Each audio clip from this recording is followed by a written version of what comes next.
Hii ni Maisha Kamili, tutakufungulia Biblia uyaone maisha. Jana tulikuwa tunasoma zuri linalosema mahali miguuni pake Yesu. Yes.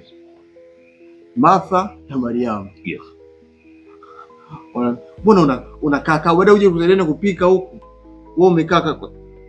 Nimekuja kugundua kwamba inabidi hata sisi ule muda na sehemu pia. Mimi naamini kwamba kama kuna sehemu utaitenga, hata malaika wanajua huyu mtu muda fulani yuko pale. Na hapo mahali panapokea uwepesi fulani, ukifika pale unakuta neno la Mungu linatirika rahisi kuliko Yes. Amina. Siku ya Jumanne leo tunaangalia kujifunza kwa Biblia kwa kina. Tuombe. Mungu wetu wa mbinguni, asante ambavyo unazidi kutupatia maarifa ya kutafuta uso wako. Amen. Kama ni muda, kama ni mahali, kama ni kujifunza, namna kujifunza, kama tunaomba utuonyeshe. Kwa hekima yako utufungulie macho yetu, tupatie wasaa kuja kwako. Tusifanye vitu kwa mazoea. Tuone uzuri wako katika miguu yako. Amen. Katika jina la Yesu Kristo tunaomba na kuamini. Amina. Amina. Tupo katika kutafuta kumjua Mungu kupitia neno lake, kwa kutenga muda, mahali.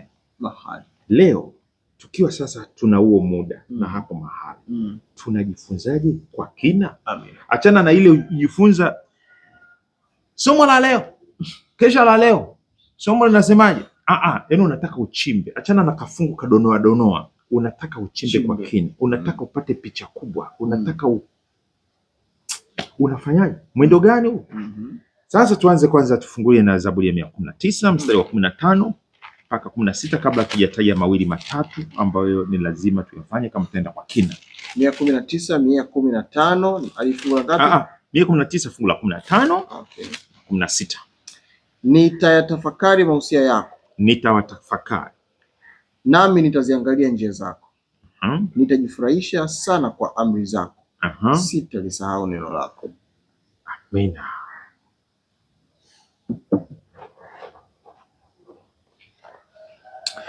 Ikiwa kama wewe ndio mpya kabisa katika kujifunza Biblia, nashauri anza na Marko.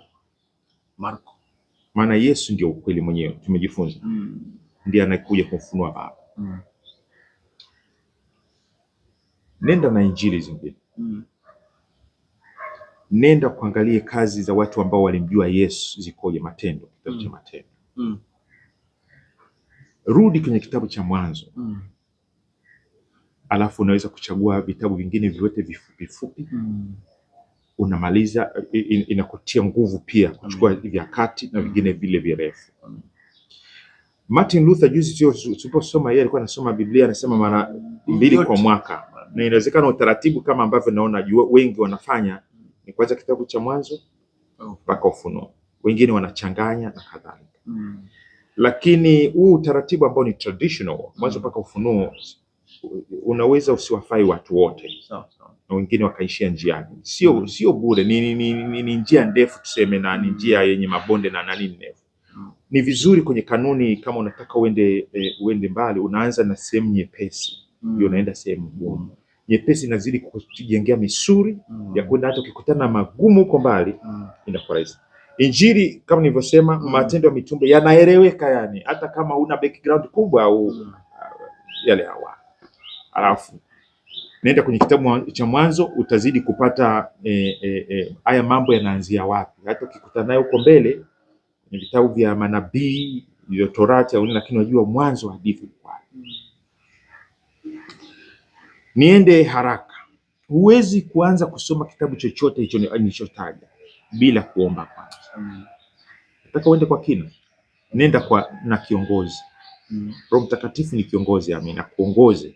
Ongoze akili yako, ongoze moyo wako. Kama ni usingizi, ukiomba kila wakati, unaomba wakati unasoma, unaomba, unaongea naye, atazidi kukufunulia. Bwana hapa sipaele. Unaongea lakini sio kama tu unasoma tu. You talk. Unaongea, Bwana sielewi hapa inakuaje. Hivi ikoje? Na nini? Unashangaa inside. Wewe wakati mwingine unadhani ni mawazo yako, lakini ni Roho wa Mungu anaongea kupitia mawazo, kupitia impressions, miguso, kupitia sauti. Utasikia.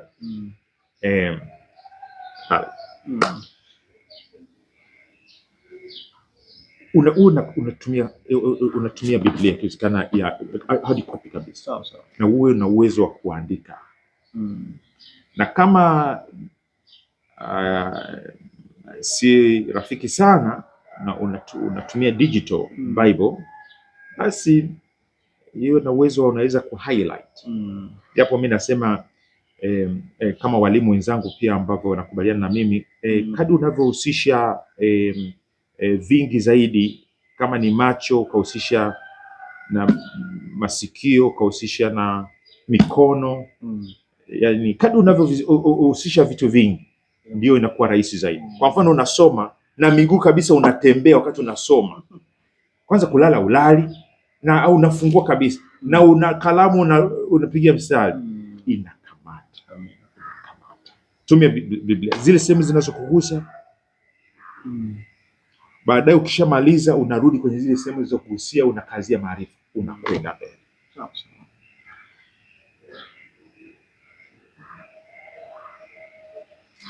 Kanuni nyingine ya pekee sana, ulichojifunza, Mungu atakupatia nafasi. Omba Mungu akupatie nafasi namna ya kushare, sio tu katika kuliishi hilo neno, lakini namna ya kulishuhudia, namna ya kushare hayo maarifa. Na kadri unavyoshare ndivyo anavyozidi kuongezeka. Unavyojaribu kuelezea ile aya ambayo ulikuwa umeelewa 60%, unapoielezea Mungu anakuongezea 80% zaidi, 20 zaidi, inakuwa 80. Yani unaelewa zaidi unapofundisha. Hizi ni kanuni ambazo walimu wanazitumia katika kujifunza Biblia au somo lolote, na ndivyo wanavyozidi kuimarika. Na wewe ukienda katika kanuni utaona matokeo yake. Sijui wewe una uzoefu au una kanuni gani zingine ambazo zimekusaidia kwenye kusoma Biblia na ukaona hiyo kanuni ulikuwa unahitaji hapo kushirikisha viungo vyote. Nimekuwa nikipenda sana. Mfano mimi muda wangu mwingi wa saa 11 ninakuwa ninaamka, hata kama nachukua Biblia hii hard copy, natoka nje, nakaa nimesimama body nimeshika huko, natazama hata na juu na ngani, watu wanasoma kwa mfano Zaburi ambazo anasifia uumbaji wake, nakuwa na relate na ambavyo nakiona, macho yanaona, hewa imetulia, ni ya baridi, utulivu mzuri, ninakuwa napata ule liveness. Lakini pia nikiwa nasoma na hitaji pia kutoka katika distractions, vitu ambavyo vinaweza vikanitoa katika uwepo. Kama ni mtu ambaye anakuwa anaongea hapo, nataka nikae mbali kabisa, yani nijitenge katika sehemu nyingine ili niweze kusikia sauti ya upole ikiongea na mimi, ili sio sauti nyingine ambazo zinanichanganya. Hili neno ni taa miguuni mwetu. Tukienda nalo kweli systematic, wanasema kwa utaratibu wake, litatuletea matokeo makubwa. Rafiki yangu, karibu kwenye darasa hili tena na tena kujifunza Biblia. Hatufundishi tu, hatuwafungulii tu watu Biblia wayaone maisha, tunafundisha pia namna ya kujifunza, wajionee wenyewe. Na tunakukaribisha tena, usiache. Tutarudi tena kwa masomo kama haya kesho. Tupo katika kujifunza, tuambia somo la kesho linakwendaje, ila kwa utaratibu huu.